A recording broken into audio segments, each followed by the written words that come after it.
dalam menjalankan kehidupan ini. Ya, salawat dan salam kepada junjungan kita Nabi besar Muhammad SAW. Allahumma shalli ala Muhammad wa ala ali Muhammad. Mudah-mudahan kita bisa jadikan pedoman dan suri tauladan dalam kehidupan kita. Baiklah saudara semuanya, Fahri, temannya berapa orang semuanya, Fahri? Untuk jumlah mahasiswa seharusnya 75, Pak. 75 ya. Kalau tadi itu Sudah baru 46 diingatkan baru untuk, tuh.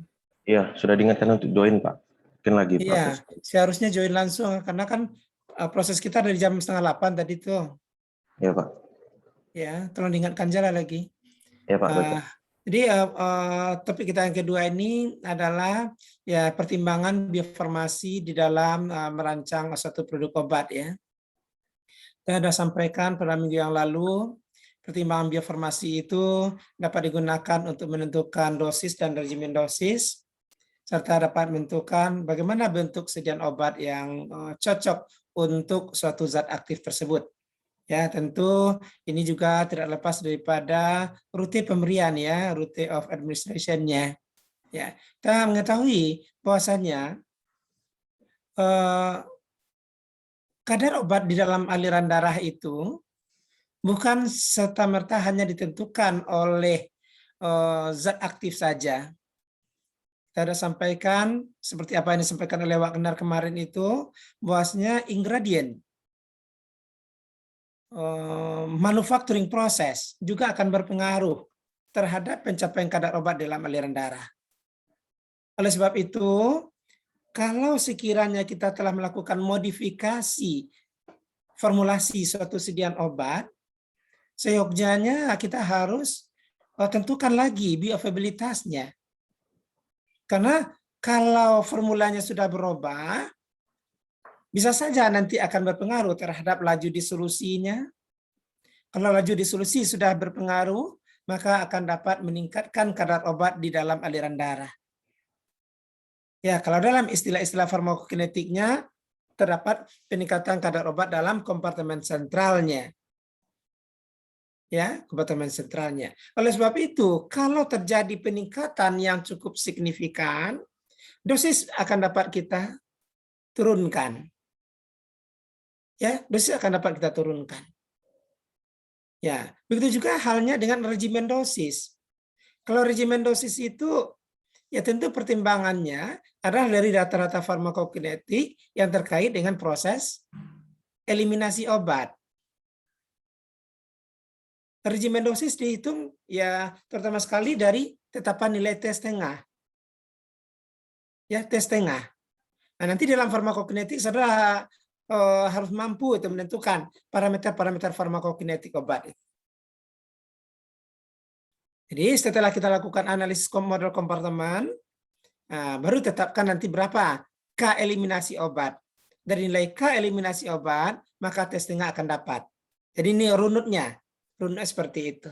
Jadi regimen dosis ini akan ditentukan oleh nilai T setengah. Ya, T setengah itu dihitung setelah fase kadar obat mencapai puncak, ya, mencapai puncak. Begitu juga dengan dosage form, bentuk sediaan obat. Contoh sederhana saja, obat dikatakan aktif secara in vitro, tetapi setelah dimasukkan melalui in vivo, melalui rute-rute administrasi secara oral, obat akan tidak aktif. Ya, katakanlah seperti itu, tidak terlihat respon klinik, respon farmakologis yang muncul. Tentu akan menjadi kajian apa penyebabnya. Tidak tertutup kemungkinan mungkin akan terjadi pada fase absorpsi obat, terjadi penguraian dalam saluran cerna, mungkin terjadi fast metabolism di dalam hati, ya, mungkin banyak faktor-faktor yang akan menentukan. Oleh sebab itu, dosage formnya akan bisa dirubah. Kalau dirubah dosage form, tidak tertutup kemungkinan juga akan berubah rute pemberian obatnya.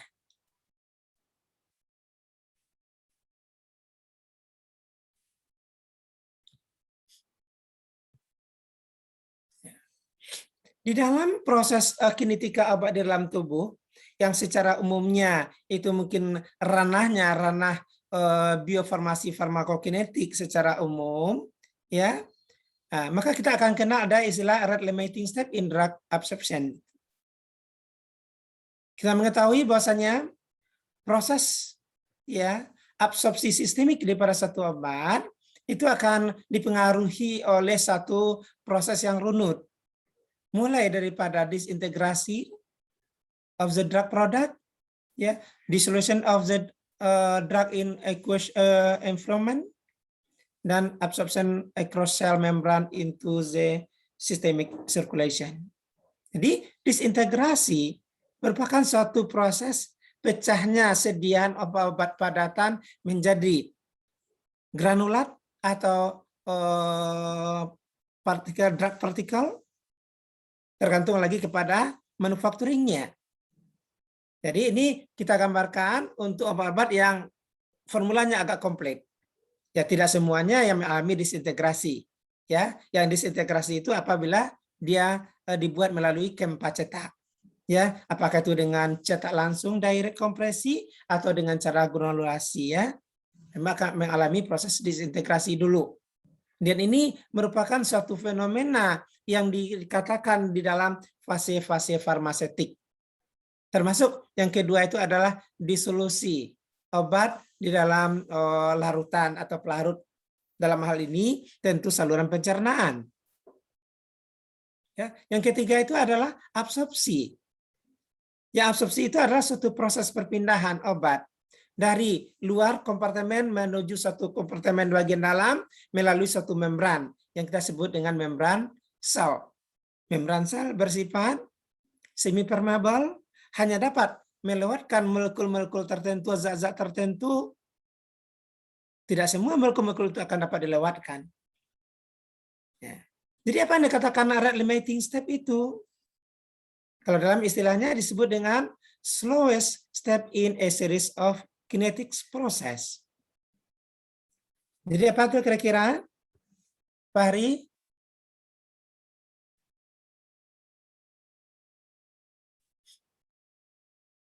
Indonesia?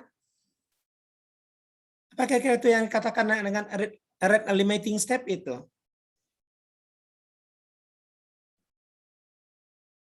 Rizky Akbarullah, videonya diaktifkan Rizky. Aljaf satu.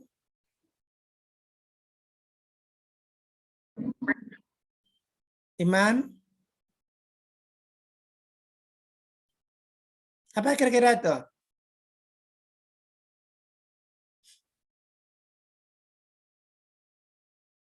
Fahira. Apa dikatakan dengan limiting step? Kalau di sini disebutkan kan slowest step.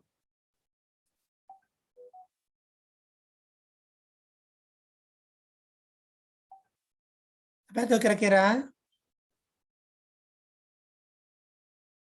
Kok diam saja? Aisyah?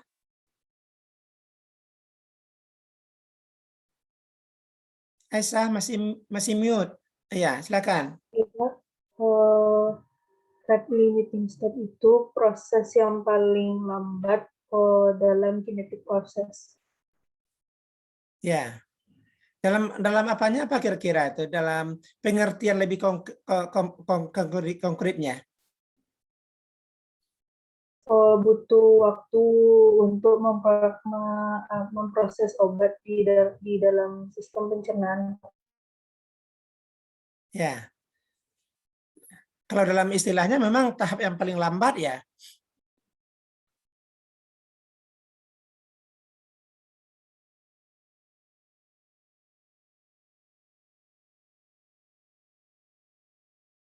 Muhammad Atta.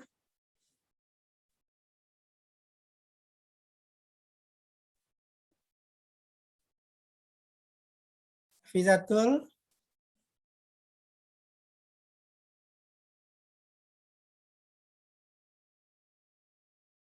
Atau Hafiza. Iya, Pak. Yang dikatakan rate limiting step itu apa?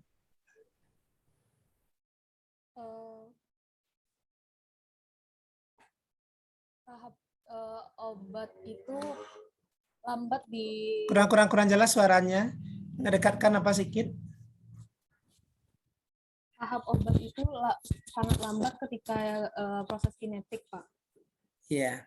Jadi kalau rate limiting step itu adalah tahap yang paling menentukan ya dalam satu rangkaian proses kinetika obat dalam tubuh. Tahap yang menentukan itu adalah tahap yang paling lambat. Yang mana akan menjadi rate limiting step? Hanya dua. Yang pertama, pada kasus disolusi akan menjadi rate limiting step dalam satu rangkaian proses kinetika obat dalam tubuh apabila molekul obat itu bermasalah dengan kelarutannya. Jadi obat-obat yang bermasalah dengan kelarutan, maka disolusi akan menjadi rate limiting step-nya. Sebaliknya, kalau obat-obat itu tidak bermasalah dengan kelarutan, maka yang akan menjadi rate limiting step itu adalah pada tahap absorpsi. Ya, yang akan menjadi rate limiting step-nya adalah pada tahap absorpsi.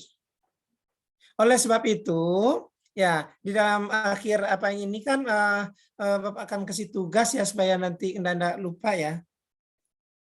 Supaya tidak lupa.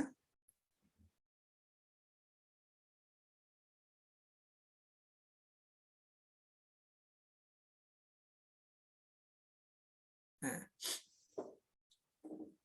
tugas ini nanti dikerjakan ya. Cari model kinetika disolusi. Kinetika disolusi itu ada kinetikanya orde 0, ada orde 1, ada kinetika Higuchi, kinetika Korsmeyer-Pepas, dan kinetika Langen-Bocher. Ini model kinetika disolusi yang umum terjadi. Ya. Di samping kita akan BCS, obat-obat BCS ya. BCS kelas 1, kelas 2, kelas 3, dan kelas 4.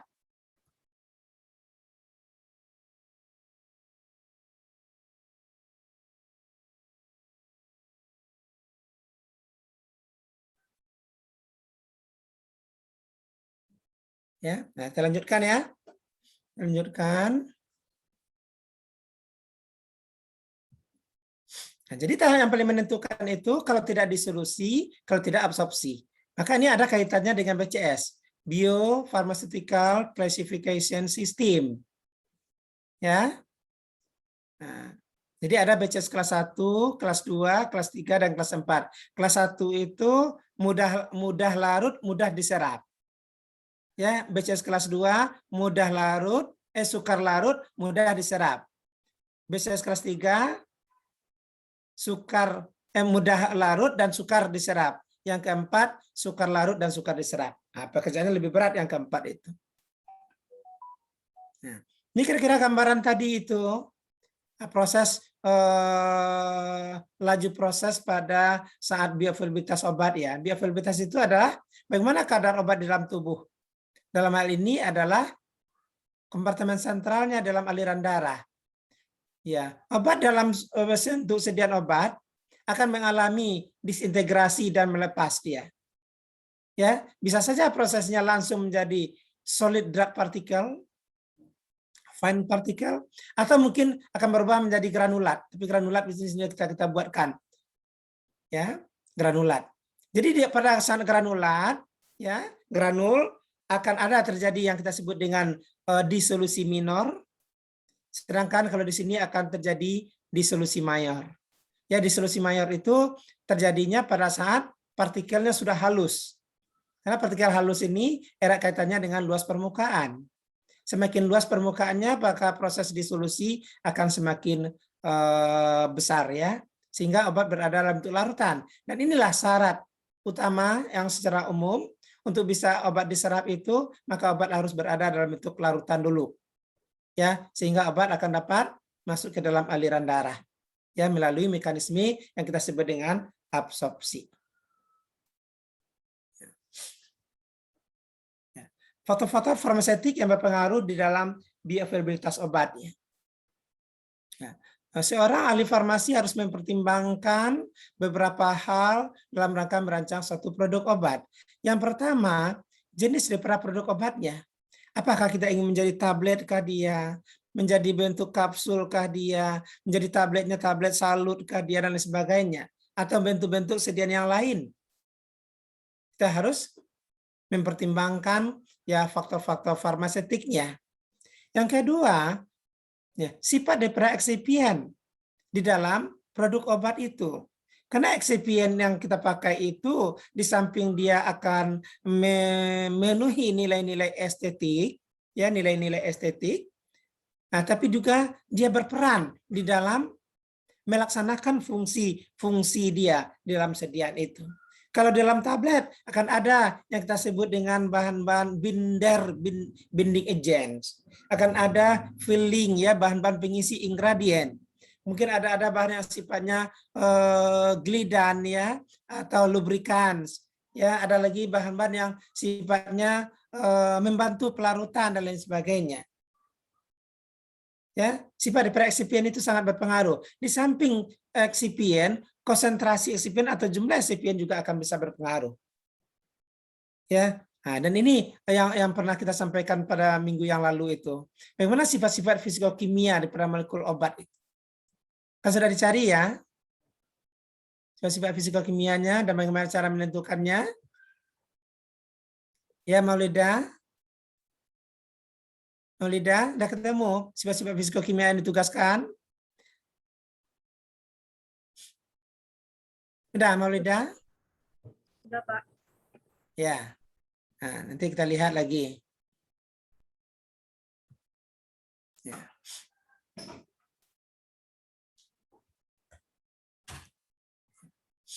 Ya, beberapa faktor yang berpengaruh. Yang pertama itu adalah disintegrasi. Disintegrasi merupakan suatu proses hancurnya sediaan ya apabila dia sudah ketemu dengan cairan. Disintegrasi. Walaupun saudara belum dapat tablet lagi kan ya, secara prinsip disintegrasi itu, mekanisme disintegrasi itu ada dua. Ya, ada yang pertama disebabkan karena secara fisik, dan kedua secara kimia. Disintegrasi. Yang umum terjadi untuk sediaan-sediaan tablet biasa, ya, itu adalah mekanisme secara fisik. Ya, secara fisik. Kalau secara kimia apa contohnya? Hancurnya tablet itu melalui mekanisme kimia.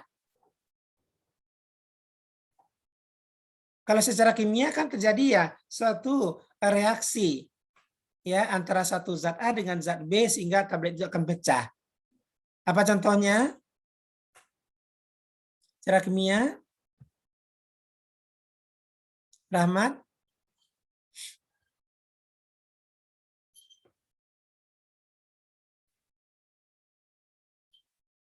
Ya. Tablet efervescen tahu kan? Dinda? Tablet efervescen. Tablet efervescen itu sebelum digunakan harus dilarutkan dulu di dalam sejumlah tertentu air. Karena efervescen itu merupakan suatu reaksi antara satu senyawa asam dengan satu basa. Ya, asamnya asam-asam lemah dan asam kuat ya.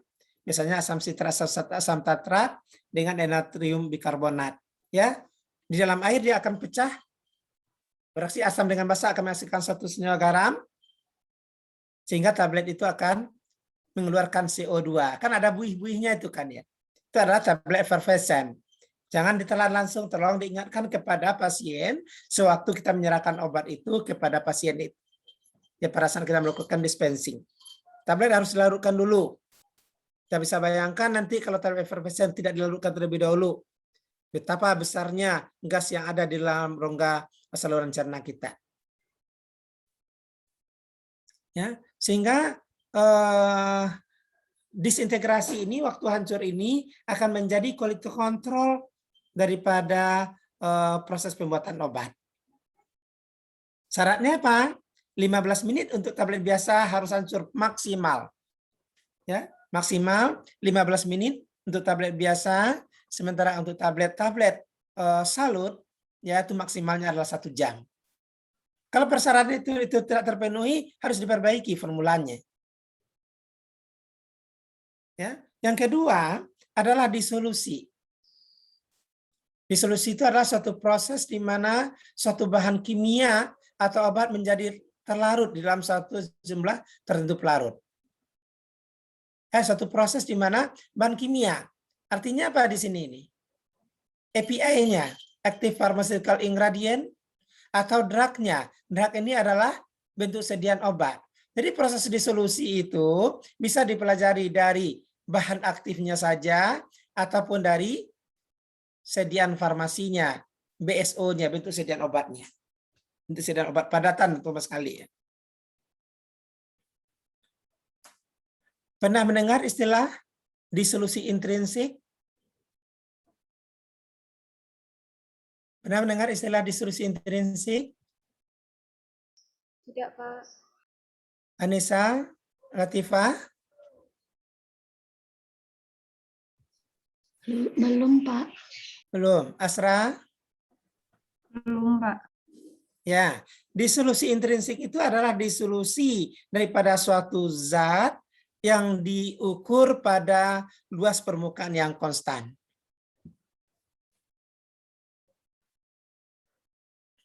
Apa itu Fajri? Disolusi intrinsik itu adalah disolusi yang suatu zat yang diukur pada suatu permukaan, Pak. Ya, jadi laju disolusi untuk suatu zat yang diukur pada luas permukaan yang konstan. Artinya kita ambil zat aktifnya, kemudian kita buatkan dalam bentuk pelet ya, lapisan tipis yang dikempa secara baik, kemudian nanti kita masukkan ke dalam soket. Ya, soket, nanti soket itu akan terendam pada bagian bawah disolusi, nanti ada tempat peletakan pelet tadi itu, maka disolusi akan kita kerjakan. Itu yang kita sebut dengan disolusi intrinsik, ya, yang tidak dipengaruhi oleh luas permukaan daripada zat ya, sehingga kita buat dalam keadaan konstan dia.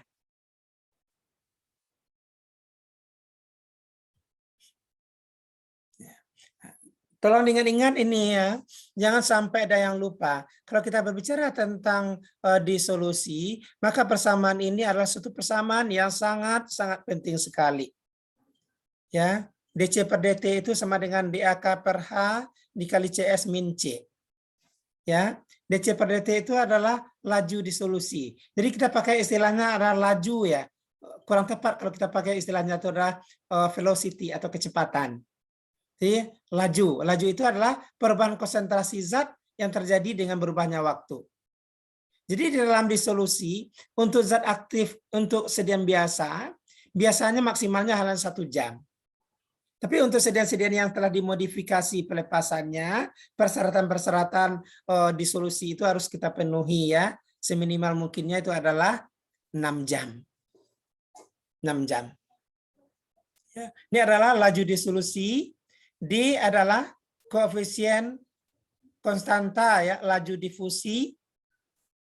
Ya, A itu adalah luas permukaan daripada partikel. K adalah koefisien partisi. CS adalah konsentrasi obat dalam stagnan layer. Sedangkan C ini adalah konsentrasi obat pada bulk solvent. Dan H ini adalah ketebalan daripada stagnan layer. Apa yang dapat kita cermati di sini? Laju disolusi itu berbanding lurus dengan konstanta difusi, berbanding lurus dengan luas permukaan, dan juga akan berbanding lurus dengan koefisien partisi. Dan berbanding terbalik dia dengan ketebalan. Semakin tebal ya laju ketebalan stagnan layer, maka dia akan semakin mana dia tuh? Lambat disolusinya. Ya, semakin lambat disolusinya. Nah, CS adalah konsentrasi obat pada stagnan layer. Artinya apa? Kelaratan obat yang sebenarnya di dalam medium disolusi. Sedangkan C ini adalah konsentrasi obat pada bulk solvent. Yang mana bulk solvent ini dia? Kira-kira.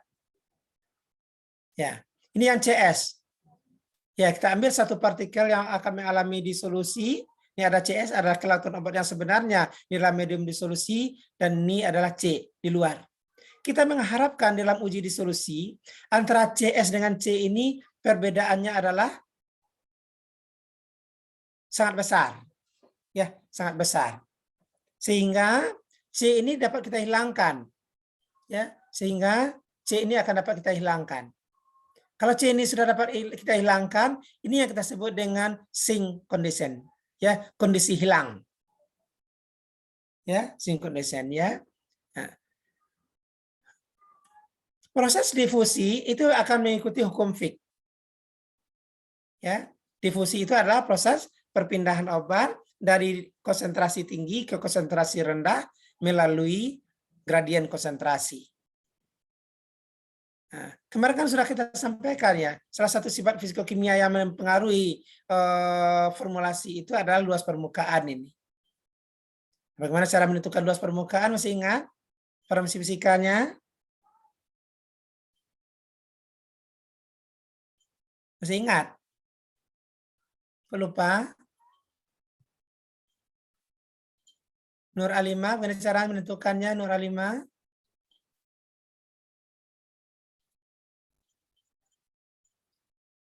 Ya, terus harus cari koefisien partisi, masih ingat enggak koefisien partisi?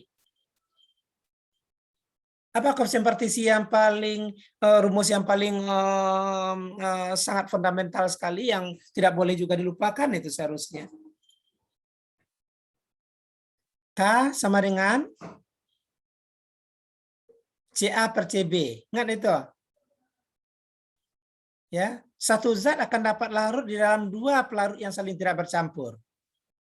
Jadi kalau waktu kita melakukan ekstraksi, ya nanti ada pelarut organik, ada air, kemudian kita lakukan pengadukan, nanti kita tentukan kadar obat pada masing-masing pelarut yang berbeda tadi. Itu merupakan koefisien partisi yang kita sebut dengan koefisien partisi Nernst. Ya, koefisien partisi Nernst. Dan ini adalah alat disolusi. Ya, alat disolusi di labor kita sudah ada semuanya ini. Ya, ini adalah merupakan standar farmakope, USP. Ya, di sini contohnya nih, pengaduknya ini adalah pengaduk berbentuk pedal atau dayung. Ada lagi ya alat disolusi itu tipenya ada 5 ya, 7, 5. 5, ada yang menggunakan basket dan mungkin ada disolusi untuk sedian-sedian semi solid. Ya. Ya, faktor-faktor yang berpengaruh dalam disolusi. Ya, ini kembali lagi ya kepada yang tadi ya, sifat-sifat fisikokimia pada obat, diantaranya ada luas permukaan, ukuran geometrik partikel, dan lain-lain sebagainya. Termasuk distribusi ukuran partikel, ya, kelarutan, koefisien ionisasi. Tahu dengan koefisien ionisasi? Ingat koefisien ionisasi? Tidak, Pak. Kusrina, Fauzia? Tetapan ionisasi apa ditentukan sebagai nilai apa? pKa. Ya, tetapkan sebagai nilai pKa. Tetapan ionisasi. Dan ini akan berpengaruh terhadap pelarutan. Ya, kemudian ada faktor formulasi, ya, excipient, manufacturing proses, ya, jenis excipient dan konsentrasi excipient barangkali maksudnya, termasuk metode pembuatannya. Dan faktor berikutnya adalah faktor lingkungan, pengadukan, pH, temperatur, viskositas, ya, ini akan berpengaruh. Nah, ini profil disolusi.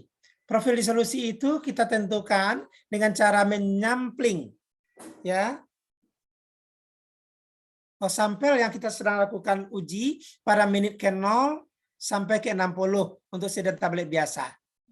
Ini zat aktifnya adalah valsartan ya, obat hipertensi, valsartan, ya, sampai 60 menit itu baru terdisolusinya sekitar 50%. Ya. Nah, nanti parameter disolusi itu ada yang kita sebut dengan nilai Q ya. Nilai Q atau nilai A. Ya, A atau nilai Q, parameter disolusi. Sementara kalau untuk keseluruhan ini yang kita tetapkan itu adalah profil disolusi. Profil itu adalah gambaran. Bagaimana zat itu terdisolusi dalam jangka waktu tertentu selama waktu tertentu pula. Ya, ini campuran fisik. Nih, yang campuran fisik ini baru sekitar 70%. Ya, salah satu metode yang digunakan untuk meningkatkan kelarutan karena valsartan ini akan obat BCS kelas 2, maka kita tetapkan dengan kita modifikasi kelarutan itu dengan dispersi padat. Dispersi padat kita gunakan di sini zat-zat yang bersifat hidrofilik, ya, dengan perbandingan sama banyak 1:3, 1:5. Terlihat perbedaan disolusinya. Ya. Nah, nanti salah satu parameter apakah itu formulanya sudah baik atau tidak baik, nanti dinilai dari nilai Q. Misalkan Q45-nya berapa? Ya, Q45-nya di sini, kalau sini sudah mendekati 90%. Berarti secara formulanya sudah layak.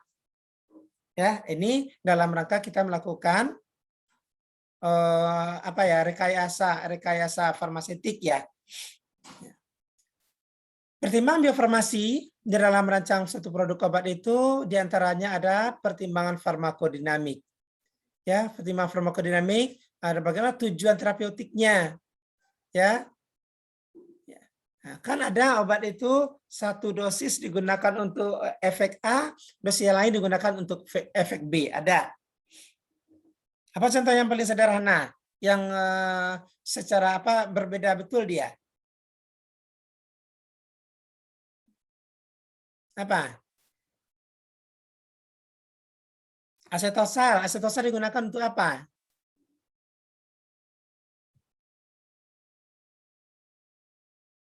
Alicia? Asetosal untuk apa gunanya? Untuk analgetik, Pak. Analgetik. Apalagi? Antipiretik juga, Pak. Antipiretik. Apalagi? Antiinflamasi bisa tuh. Di samping sebagai tiga efek yang dominan untuk asetosal, sebagai apa lagi?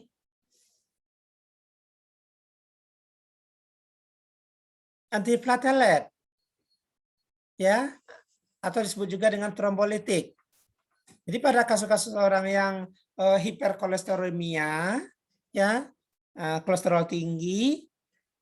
Ya, biasanya juga diberikan obat-obat anti trombolitik itu, antiplatelet, ya, dengan dosis 80 mg. Ya, tujuan terapeutiknya. Efek toksik, nah, jangan sampai terjadi efek toksik.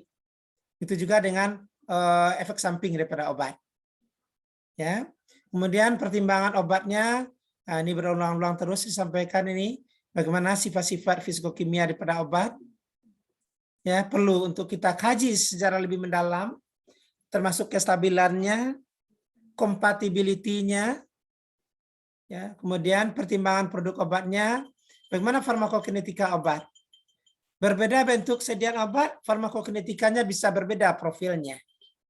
Tergantung lagi kepada desain produknya. Ya, bioavailabilitas obat juga sangat dipengaruhi oleh bentuk sediaan obat, rute pemberian obat, yang juga dipertimbangkan sedemikian rupa, terutama sekali untuk obat-obat yang mengalami fast metabolism. Kemudian bagaimana pula bentuk sediaan obat yang diinginkan serta dosis obat yang kita inginkan. Ya, yang keempat itu perlu juga pertimbangan dari para pasien, compliance and acceptability of drug product. Ya, bagaimana tingkat kepatuhan dan tingkat penerimaan dari produk obat. Ya, samping itu juga perlu adanya cost. Ya, orang-orang farmakoekonomi akan berbicara tentang ini. Ya, kalau kita gunakan bahan bantu yang super, katakanlah seperti itu, tentu biayanya akan tinggi. Maka perbedaan antara obat bermerek dagang dengan obat generik itu bisa mencapai 10 kali lipat. Bayangkan itu. Yang kelima adalah pertimbangan manufacturing, menyangkut dengan pembiayaannya, ketersediaan raw materialnya, stabilitas dan kualitas. Nah, sungguh pun demikian, pertimbangan yang sangat utama sekali dalam merancang sediaan obat itu adalah safety dan efikasi. Aman dan bermanfaat. Ya, aman dan bermanfaat. Bagaimana aman? Supaya tidak sampai pada efek toksik. Benar-benar khasiat harus berada di level di atas MEC. Kita harus bermain dengan rank yang kita sebut dengan therapeutic windows itu. Ya. Ini tolong saudara lihat sekilas ya. Nah, bagaimana sifat fisikokimia obat itu? Ini ada molekul apa nih? Eritromisin. Eritromisin yang anhidrat disolusinya seperti ini. Ya, yang monohidrat seperti ini. Kemudian yang dihidrat seperti ini. Sama halnya dengan amoksisilin. Amoksisilin yang dipakai itu adalah